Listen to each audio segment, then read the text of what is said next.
dari kelompok 1 yang beranggotakan saya sendiri Zandri Irfan, Saya sendiri Kamal Sena. Saya Arif Fikri. Dan saya Farhan Afif.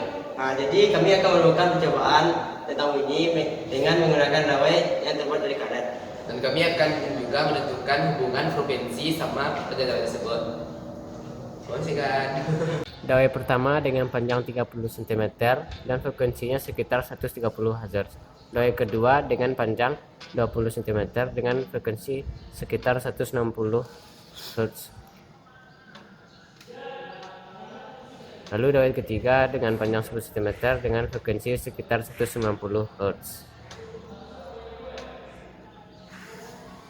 Demikianlah hasil dari video kami. Jadi dapat disimpulkan bahwa frekuensi dengan panjang dawai itu hubungannya berbanding terbalik. Jika panjang dawai itu semakin panjang, maka frekuensi dihasilkan semakin kecil. Tetapi jika panjang dari dawai tersebut makin pendek, maka frekuensi dihasilkan semakin besar. Sekianlah video yang dapat kami tampilkan. Bisa sampai berduri, letak di meja. Saya Cik, bisa Kami ketik berberaja. Assalamualaikum warahmatullahi wabarakatuh.